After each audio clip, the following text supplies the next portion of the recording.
You're listening to Navigating the French on Paris Underground Radio. For more great content and a bonus episode of Navigating the French, please join us on Patreon.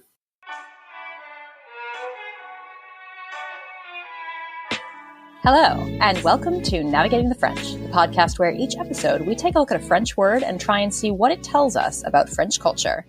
I'm your host, Emily Monaco. Today I'm joined by Emma Pearson, editor of The Local, to explore a word that evokes a stereotype of an unhappy Frenchman, but is actually linked to the social contract at the very heart of the fabric of French life. Grève. I'm very excited to have Emma Pearson on the podcast today to discuss a theme that I think affects people living in France, affects French people, and that we're pretty aware of on an international scale, although I'm not sure that we get all of the nitty-gritty of the word grève, and that's what we're hoping to delve into today. Thank you so much, Emma, for joining me on the podcast. Hi, Emily. Hi. Would it be possible for you to tell our listeners a little bit about who you are and what you do? So my name's Emma. I'm the editor of the English language French news site, The Local France. We also have our own podcast called Talking France, which is basically about what we're talking about in France this week. I'm British, as you can probably hear. I've lived in Paris since 2019, so I've lived through quite a lot of French grève. Yes, you have, including the grève that led me to get rid of my Metro pass. So, the big strike in 2019, yes. Yes. So the fact that we can mark time by recent strikes is not going to do the French any favors when it comes to the stereotype that they're constantly on strike. There's even a website, which I will link in the show notes, that lists all current strikes that are currently underway in France. Is it your impression, or do you have the data to back it up, that the French actually strike more often or more vociferously maybe than other countries? They do strike quite a lot, yes. It's largely fair that the French strike a lot. But if you look at the data, most years France is either at the top or towards the top of data for days lost for strike action. But it's not always at the top, and often it's not far out in front. There are other countries, including Denmark and Malta, that strike almost as much. And I find that quite interesting because, as you say, France is very synonymous with strikes, whereas I think Denmark probably not so much. So although they do strike quite a lot, I think really it's the type of strikes that we have in France that kind of make people associate France with strikes. And it's really that French strikes tend to be public sector strikes, and they're deliberately aimed to be as disruptive and as attention-seeking as possible. So like we get a lot of public transport strikes, for example, and they just have more of an impact on people's lives than private sector strikes. You know, if the cardboard box factory down the road is on strike, you probably wouldn't notice that. But if the metro is on strike and you can't get to work, then clearly that has an impact on your life. And French strikes are designed to be disruptive, to affect as many people as possible. And they're also frequently accompanied by demonstrations, by manifestation or manif, as we call in France, in order to grab headlines. So I think that's why the association with France and striking is there. Yeah. And I think it is interesting because when I was thinking about speaking with you about the word grève in the context of this podcast, I, even in my own head, kind of kept mixing up manif and grève because they are so often happening at the same time. Is there a historic reason why the French so often demonstrate publicly and have these strikes that are so impactful on the daily lives of their fellow citizens? Do you know why that would be? Well, yeah, I mean, I think it's really just to do with, sort of effectiveness of striking, that, the unions are designing strikes to be effective. And part of that is the public relations battle that we have. I mean, it's not always the same thing that, we do have a lot of demos that aren't linked to strikes. And then we get movements like the Yellow Vests, the Gilets jaunes, for example, that were only demonstrations. They didn't involve strikes at all. And then also, we get regular manifs about completely unconnected issues. So people might be protesting about a new law or protesting police violence or demonstrating in support of Ukraine, for example. So, I mean, we get a lot of manifs that are not connected with strikes. And I think the manif in general is perhaps part of French culture. It's quite normal for people to be out demonstrating on the streets. And I don't know about you, but certainly when I talk to just like normal French people in part of day-to-day chat, I think the French are quite politically engaged, that, when you're talking to just an average person who isn't a journalist and doesn't work in politics, they follow politics quite closely, I think, and they're quite interested in politics. So I think it's just part of this being engaged in the public dialogue and being engaged in politics.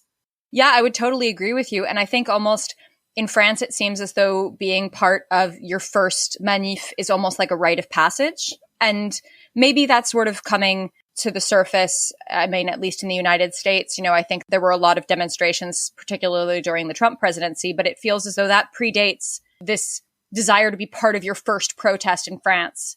Feels like something that predates even sort of the current political scandals and upheaval. Do you think, would you date that back to May 68, for example? Do you think that that's sort of linked?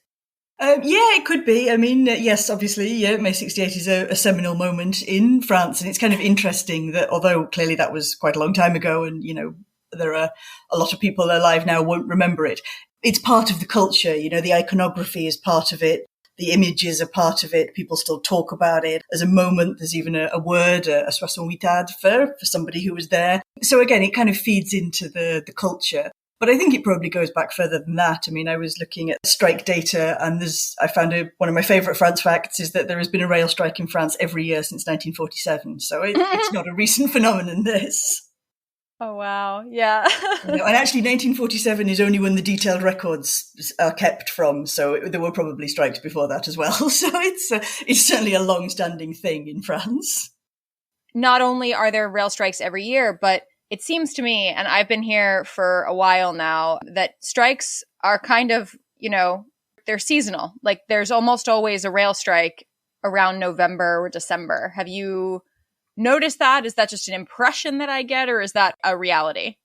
Yeah, I think I think there's two different types of strike, really. There's regular strikes over pay, and they're linked to pay negotiations, and pay negotiations are cyclical. So yes, they're fairly regular. And again, unions will try to make their strikes deliberately disruptive. So for example, the airlines and the air traffic controllers, they pretty much always have strikes in the summer holidays because that's when most people are traveling. So that's when their strikes make the most impact. So that is regular.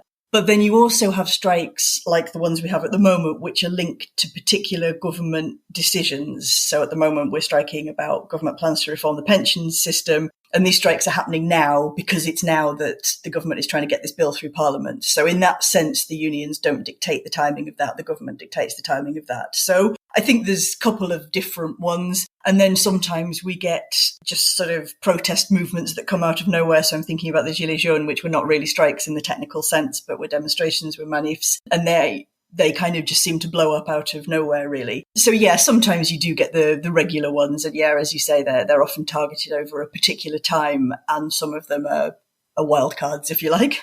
But yeah, it's certainly true that, summer holidays, you can pretty much set your watch by at least someone involved in the airline industry being on strike. Because, there's no point being on strike when nobody wants to travel because then no one will notice and your cause will not be advanced. Yeah, exactly. Exactly. And I was always told, I remember that the reason that the French rail strike happens in November was because French rail workers get paid twice in December for the 13th month. And so there was this even if you strike and you aren't making the money to go to work, you're going to get paid twice in December. But I'm not sure if that's just lore or if that's reality. That could be true. Yeah. I'm not sure how many people still do the 13th month anymore. It's sort of been phased out. So, but yeah, it sounds like it's historically likely that would make sense. Yeah. And I mean, the answer to this question, I think, is probably already sort of rooted in what we've been talking about, which is so many of these strikes, as you said, are, publicly facing sectors and specifically transport. Are there any sectors aside from transport that strike more often to your mind than other sectors? Or is it mainly transport in France? I think they're concentrated in the public sector in general, but it's not just transport. I mean, teachers strike quite a lot. Mm-hmm. In fact, I was getting the tram home the other night and there were just two people who were having a chat about strikes and they were like, the strike is Thursday. It's Thursday. And this little boy who wasn't even with their group overheard that there was a strike on Thursday. Obviously realised he was getting the day off and was just like, yes! So French kids are obviously quite happy that their teachers are so militant because they get lots of random extra days off school. But I think it's partly to do with particular sectors. So like teachers, they're often striking over pay, but they're also often striking over if there's a reform at the education ministry, which seems to happen every other month, they might strike if they're not happy with that. But I think the other thing is kind of back to what we were talking about before, which is that some strikes are industry specific and they're about pay. But other strikes are about putting pressure on the government. And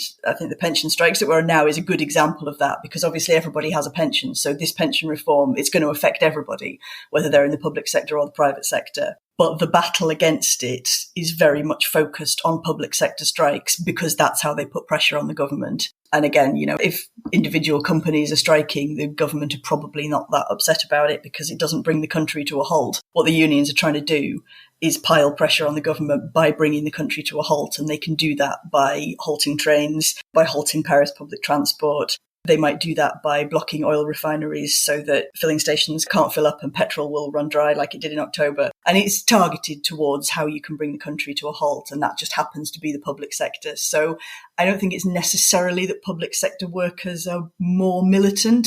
It's more just about what's effective. Although clearly there are some very militant workers in the public sector, like the oil refinery workers of the CGT, for example. They're notoriously militant. Yeah. And that's an interesting sort of nuance there, because I think what we were saying way at the beginning of our conversation is, the fact that the French are perceived as being so militant and so liable to strike is not necessarily backed in the data just because we're striking in the public sphere. But do you think that the fact that there is so much that is publicly funded in France, so maybe it's easier also for some of these more underlying issues that affect both private and public to completely bring the country to a standstill just because of how much is publicly funded? Yes, yeah, I think that's the case. And I think it's kind of the case a bit more generally that, as you said, that the state is very involved in everyday life. So, you've got a state-run transport company like SNCF, you've got EDF, the electricity company, which is state-run. So the state is involved in more people's lives. So if there's a problem, people are more likely to strike because it puts pressure on the government. So it's kind of all part of the same thing, I think. The state is heavily involved in your everyday life. So if you've got a problem, like if you've got a problem with your healthcare, for example, if you were in the US, you might just complain to your insurance company because that's who deals with your healthcare. But in France, your healthcare is the responsibility of the government. So if you're not happy about it, you would protest to the government. And yes, you could just phone up the Prime Minister's office, but I don't think that would be very effective. The effective way to protest to the government is to strike, is to take to the streets, is to demonstrate. So it kind of all comes back to the same thing, I think. And that actually, you're bringing up a side of this that I never really thought about before. But as an American, one of the sort of in-jokes that fellow American expats and I have about France is that, there is no concept of customer service, or all of our customer service here is very, very bad.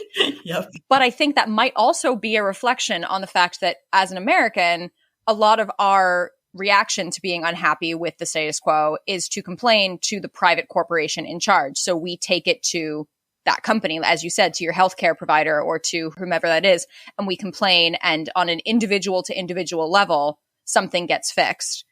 Whereas in France, if you complain to an individual, they're not going to really do anything to change anything, by and large. Yes. Yeah, I think that there is something in that everything is a lot more systemic, and that it's usually not a question of complaining to somebody. Or, I'm not an expert on America, but it seems like you bring a lot more private lawsuits if things are a problem in the US, that you'll sue somebody. Whereas I think in France, again, because even in areas where the state isn't directly involved, like housing, for example, if you've got a problem with your housing, there are housing ombudsmen and there are rules about housing. So you would be more likely to complain to someone about that rather than sue your landlord. That would be the way that you would do it, because again, the state is involved in making sure there's like minimum housing standards and that kind of thing. So I think again, it comes back to the state being involved in your life. But I also think, and I was talking to a friend about this the other day, and he said an interesting thing, which was that the French relationship to the state is a bit like kind of grumpy teenagers that, they shout a lot about how they hate their parents and they're so mean and they're so unfair, but they still expect that their parents will drive them to places and will do their laundry and will feed them and that kind of thing. I think actually that is kind of the relationship, because it is expected that the French state will do a lot. But I think also just the fact that they protest a lot about the state in a way kind of implies a confidence in the state, that they expect that the state will do things for them and they trust that the state will do things for them. One of the things I found interesting about the pandemic, the very beginning of the pandemic, was that we really didn't see much in the way of panic buying in France, whereas in the UK where I'm from, we saw a lot, and I believe there was in the UK as well. And apparently that's a reflection of confidence in the state, that generally in France, people expected that things would stay running, that there would be food in the shops, that there was no need to go out and buy like enough tinned food to keep yourself alive for a year, that the government would sort it. And they did, So I think people do actually have an element of confidence in the state. And the very fact that they're protesting about it is a sort of backhanded compliment that they trust that the state is important and will continue to do things for them in their lives. If you're enjoying this episode of Navigating the French, you may also be interested in our sister podcast, Romancing in Paris, which delves into love, lust, and so much more in the City of Light. Navigating the French will be right back after a word from our sponsors. And now, back to Navigating the French. What is, generally speaking, the government response to strikes? Do you feel as though that parent-teenager relationship stands on the government side? Do the government sort of brush it off and say, okay, this is them having their moment and we'll let it pass? Or do they actually take the demands seriously?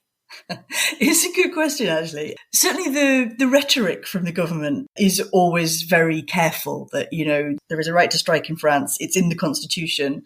So ministers are always very careful to sort of say, we respect the right to strike. This is people's democratic right to strike. And it's something I've really noticed because in the UK, my country at the moment, where there's a lot of strikes going on, and the sort of response of the UK government has been straight away, this is an outrage. Let's look at ways to restrict the right to strike. And I really don't think that would ever happen in France. They're much more careful about respecting people's democratic right to protest, which is an important right in a democracy that, when you get to countries that ban strikes and protests, they're generally some of the more nasty dictatorships. So fair enough. But I think in a more sort of concrete way, how governments respond, it really depends on the government and on the circumstances. Governments do cave to big strike actions. Back in 1995, the Chirac government tried to push through a big pension reform. There was a massive protest. They gave in. They withdrew the reform. There have been plenty of examples through the years of huge strikes and governments backtracking, losing their nerve, but also examples where they didn't. 2019, as we talked about at the beginning, there was a huge strike and the Macron government just held firm, pushed their reform through anyway. What will happen this time is interesting, I think, because the government is in a weaker position. I don't know. I don't really, I don't really like to make predictions about France, but I think it's probably likely that the government will hold firm this time and will push through the reform anyway, but we'll see, I guess. Yeah. And it is interesting too, to see the ways in which, not just different international governments, but different governments, different presidents will react differently to strikes, and the rhetoric will evolve and change around that as well.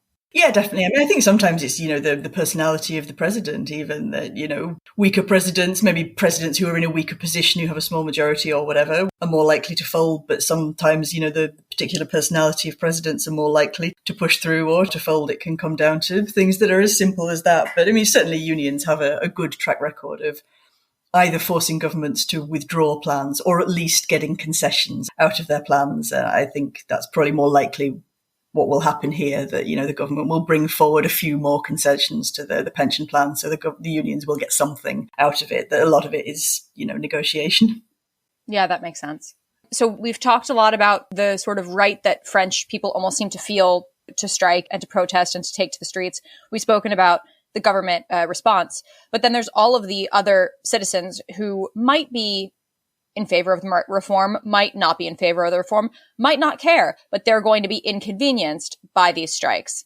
What's the sort of general sense that you get of most sort of French bystanders who are maybe living in Paris, somewhere where the strike is affecting their lives quite a bit? Do you think that they get angry at the protesters? Are they angry at the government? Are they angry at all, or just inconvenienced? Kind of what's the general response to the fact that strikes seem to happen so publicly and so frequently here?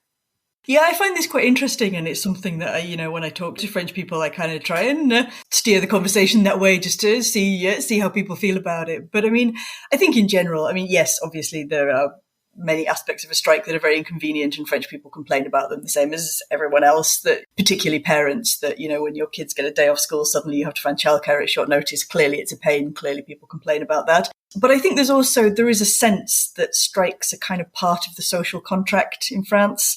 That, in fact, that's the alternative name for a grève, is a mouvement social. That's the kind of a social movement. So that's often what you see on like announcements on the train board. If they're saying that, your train is late, it'll often be par raison de mouvements sociaux, because of a social movement. And I find that quite interesting that that's, how we see strikes, a social movement. And I think it's because in general, if you're living in France and working in France, your life is probably quite good. You have a lot of social protections. You have a lot of employment protections. You have minimum holiday days a year, maternity leave. You have rights over, you can't just be sacked because your boss is in a bad mood one day. You get other rights, so social rights. You get minimum pensions, you get minimum wage, all these kind of things.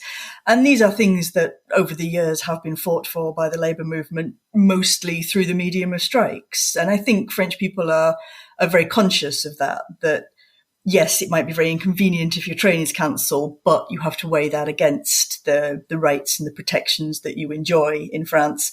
And I think there is quite a strong sense that big businesses and governments in particular, if you give them half a chance, they will take your rights away. So we must, fight for our rights, protect our rights, and we must be willing to strike. And being inconvenienced is kind of the flip side of that I think the social contract you'll often hear referred to is important. And I think that is the social contract, really, that you accept that one day your train might not be running and you might not be able to make a holiday trip that you planned. But on the other hand, you have 5 weeks holiday a year in order to make your holiday. So that's the contract. Yeah. And that idea of the social contract kind of makes me think of all sorts of other things that make expats so incensed, where the French, it almost seems, are a little bit okay with being inconvenienced for the greater good. And maybe this is just one element reflecting the fact that, oh yeah, you're going to have to wait for a long time at the post office, but your postal worker needs a lunch break too. So that's okay.